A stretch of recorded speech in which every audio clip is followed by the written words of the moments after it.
Okay, this is a Celestron C8-N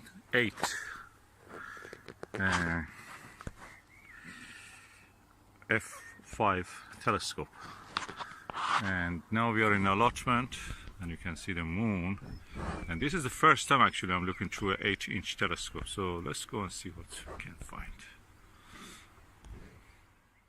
I added the weights and the balance. Telescope is balanced, so you can move it any direction, it stays where it is. Can you believe this? I got this telescope for £80. No, sorry, £50. With lots of eyepieces.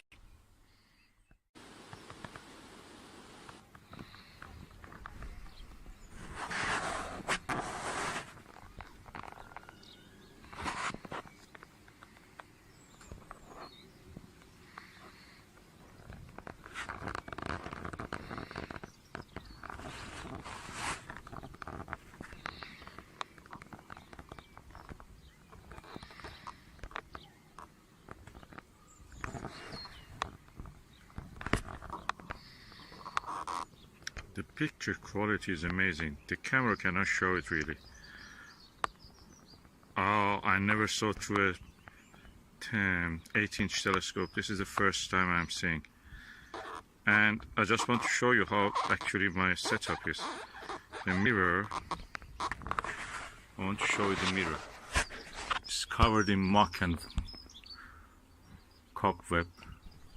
And I'm looking through a net. And yet the image is sharp. Oh, if you don't have a 8-inch telescope, buy one. That's completely different setup. You will not see anything unless you have this telescope. That's amazing. I don't think I've seen the moon in so much detail with any telescope. This is amazing. And I know a lot about the moon already. I'm telling you much more than any other detail. The only thing I've not done is landing on the moon. And I'm saying you all the features that I know and you cannot see without a telescope. And I look for them. I look for them because that's part of my expertise. I cannot see with the normal telescopes, a smaller telescope, but this big one clearly shows. I have to put proper digi camera adapter, but I will do it later, probably when I have the time. At the moment, that's the moon, and we have been watching the moon through the net in the allotment, through a dirty mirror. The contrast is amazing. Get an 8-inch if you can. Yeah, I've seen the straight fall, I've seen the open valley, very easy actually. And the only thing is that this telescope doesn't have a motor.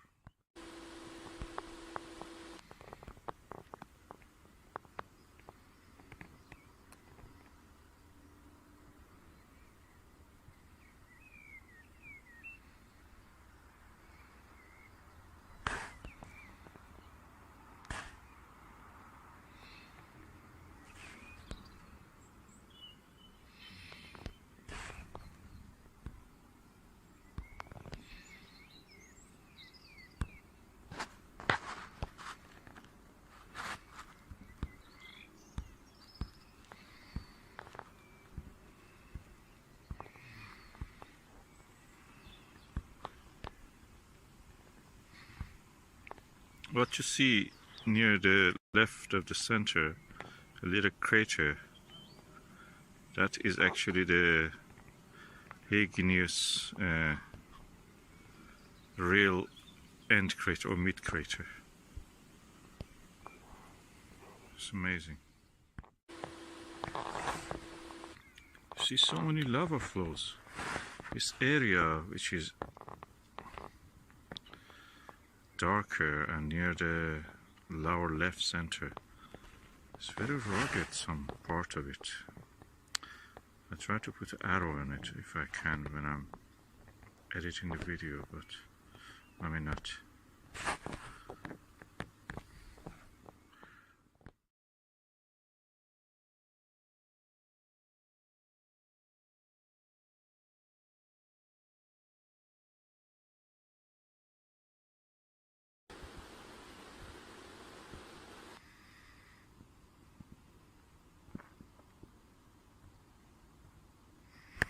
What you can see at the right side of the image, the brightest spot, which is just near the edge, is one of the biggest volcanoes on the moon.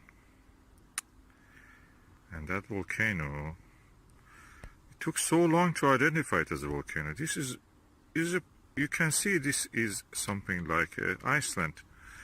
It is a mantle plume which has accumulated over many, thousands of years. Lots of lava.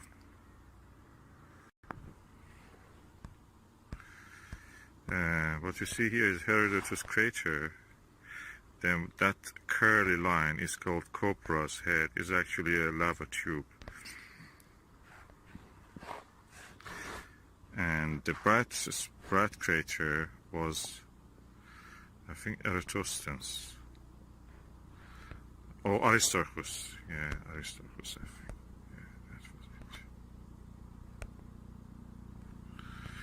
It took so many years to identify it. I look with a geologist's eye to this lunar landscape, and everywhere I see that craters are superficial features, and I see everywhere the effects of volcanism.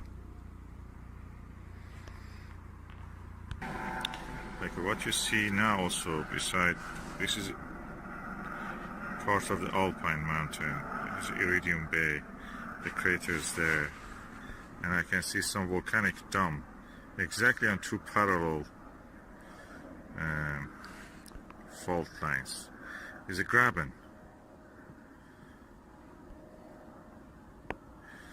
I'll refer to the map and just show it to you later, but at the moment I just, this 8-inch telescope, I can show you some of these features that I'm talking about. I think among thousands of people who observe the moon every year, every night, not a single one of them is a geologist. They don't know what they're looking at.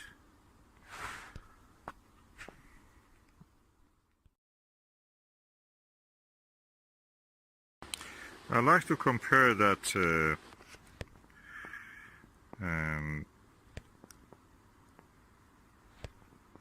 volcanic structure that I showed you, and I'm zooming on it now.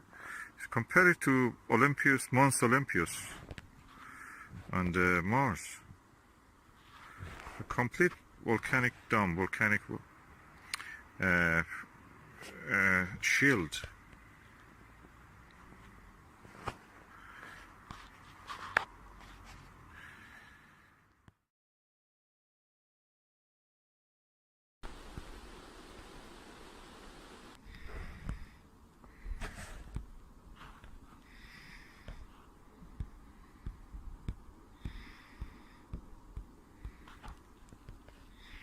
Call it Schroter's Valley. Probably should call it Schroter's volcano, shield volcano.